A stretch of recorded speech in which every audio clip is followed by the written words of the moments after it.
여러분 안녕하세요. 오늘은 파라샤 톨도트로의 짧은 메시지를 여러분과 나눠보려고 합니다. 창세기 25장 19절의 말씀에서는 이것이 아브라함의 아들 이삭의 시대입니다. 아브라함은 이삭을 낳았습니다. 라고 나옵니다. 이 파라샤 톨도트에서 라비께서는 개인이 하셴께 대한 두려움을 통해 바이트, 집 또는 절제의 비밀을 발견한 후에 다른 사람들이 받아들일 수 있는 방식으로 토라의 사랑을 효과적으로 전달하는 그릇 역할을 하는 이 집의 중요성을 강조하십니다. 이 이야기체에서는 이삭으로 상징되는 토라 전파에서 사랑과 두려움의 균형을 맞춰야 한다는 점과 이삭의 하셴께 대한 두려움의 특성은 이 토라에 대한 아브라함의 강렬한 사랑을 담을 수 있게 해줍니다. 즉, 다른 사람들을 하셴의 길로 인도할 수 있는 개인의 능력이 하셴을 두려워하는 것을 통한 은밀한 집 혹은 담는 것의 발견의 근본을 두고 있다고 말씀하시는 것입니다. 이에 대해 라비께서 하신 말씀의 문구입니다. 그가 어디로 손님을 데려올 수 있겠습니까? 그의 입에서 나오는 토라의 말을 담을 수 있는 것이 아무것도 없어서 사랑의 토라를 다른 사람들이 받아들일 수 있도록 줄일 수가 없었습니다. 그들을 이 행동의 세계인 올람 아시아에서 토라의 율법을 수행하게끔 인도하기보다 실질적인 적용이 없을 토라의 사랑으로 그들을 압도할 것입니다. 토라의 언약 이행은 이삭과 복잡하게 묶여 있어서 하셴을 두려워하는 것이 아브라함의 그 토라에 대한 강렬한 사랑의 수용과 맞물려 있습니다. 이 아케닷 이삭 또는 이삭의 결박은 사랑과 경외를 균형 있게 유지하는 중요한 행위를 상징하며 심판을 달콤하게 만들고 신성한 사랑을 수용하고 행동으로 전환할 수 있게 합니다. 다음은 이 아브라함, 이삭, 야콥의 특성들은 각자 다른 역할을 합니다. 각각은 하셴을 사랑하게 하는 능력, 그 다음은 하셴을 두려워하게 하는 능력, 그리고 하셴을 아는 것과 그분을 섬기는 것을 대표합니다. 이 이시마엘과 에서의 자손들이 사랑에 손상된 측면에 중독되어 있고 도덕적인 계명을 준수하지 않기 때문입니다. 라비께서는 하셴과 이 두 대표 자손들 각각 이시마엘과 에서 자손들에게 들리셔서 토라를 선택하겠느냐의 여부를 물어보는 예화로 예를 드시며 설명하십니다. 하셴께서 이시마엘에게 토라를 받겠느냐고 물어보시자 거기에 무엇이 있냐고 이시마엘 자손들이 되물었습니다. 하셴께서 간음하지 말라라고 출애굽기 19장 13절 말씀으로 말씀하시자 그들은 nope, 원치 않습니다 라고 답합니다. 그 후에 하셴께서는 에서의 자손들에게 가서 그들에게도 또 물어보셨습니다. 그들께도 하셴께서는 같은 질문을 하셨고 그들이 되물었습니다. 그들에게 하셴께서 살인하지 말라라고 말씀하시자 그들도 거절을 했습니다. 이시마엘의 자손들은 음란에 중독되어 있었고 이는 사랑에 부서진 또는 손상된 측면입니다. 그들은 순수한 출처에서 떨어져 손상되었습니다. 그러나 하셴의 민족은 다앗, 하셴을 아는 것, 이것을 가지고 있었고 내 아버지의 하셴을 알고 섬기라 하는 원칙을 따를 수 있었습니다.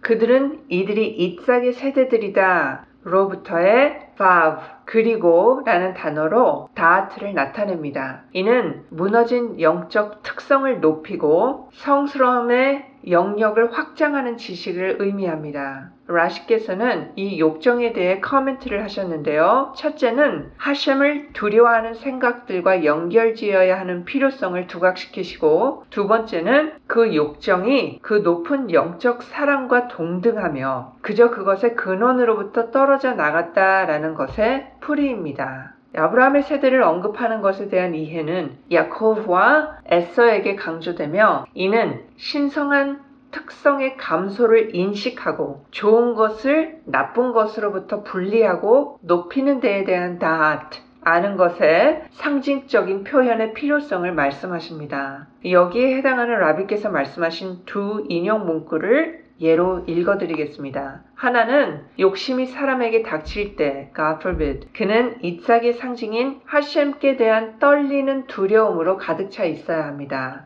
다른 하나는 야코브는 다트의 의인화이며 반면 에서는 타락한 자질, 그 자체를 나타내어 떨어진 신성한 자질의 비밀을 인식하게 되는 수단입니다. 다음 부분에서는 우리가 앞서 약 4, 5주의 파라샤 공부를 거치며 씀씀, 수축이 무엇인지와 그것의 목적에 대해서 배웠습니다. 우리가 사는 이 물리적인 세계에서 그 크고 강렬한 빛인 하셴의 빛, 에인소프의 빛을 감당할 수 없기 때문에 자신을 수축시키시고 낮추셔서 토라의 글자들로 우리에게 테슈바의 길을 제공하신 간단한 설명을 참고로 드리며 다음 부분을 말씀드리겠습니다. 그래서 친절하신 라비께서는 이전에 배웠던 창조의 이해에 대한 리뷰와 함께 깊이를 더해 주십니다. 이 아브라함의 글자를 다른 순서로 담고 있는 비히바람, 창세기 2장 4절에 나오는 이 단어가 창조의 행위에서 직접적인 빛과 굴절된 빛의 결합을 어떻게 상징하는지를 설명하십니다. 이 굴절된 빛은 하셴께서 자신의 세계에 die, enough, 충분하다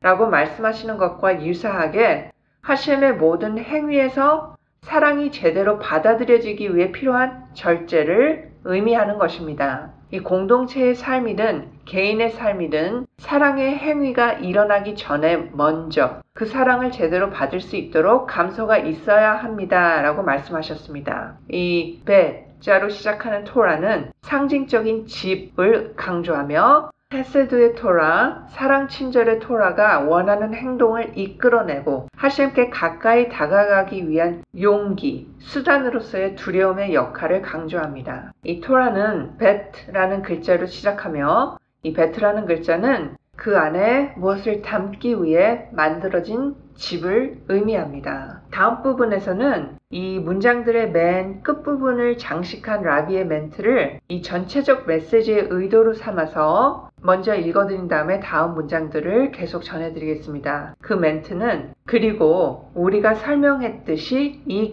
교훈은 모든 사람에게 적용됩니다. 우리의 지혜가 오래 지속되고 가치가 있기를 바란다면 우리의 두려움이 우리의 지혜보다 앞서야 합니다. 라비께서는 헤세드와 게비라 사이의 섬세한 균형을 강조하시며 당대의 철학자들이 이 특성들을 분리시킴으로 파괴적인 결과들을 주도하는 것과 맞서서 의인들께서 이들 헤세드와 게비라의 세력들을 연결로 수용면에서와 적용면에 신성한 사랑을 얻어 그들 자신들을 높일 수 있게 하십니다. 이 수염의 자질을 끌어내림으로써 이삭의 탄생과 함께 완성된 과제인 창조주의 자질을 드러낼 수 있는 토대를 마련한 아브라함은 이 토라 2000년의 시작을 알렸습니다.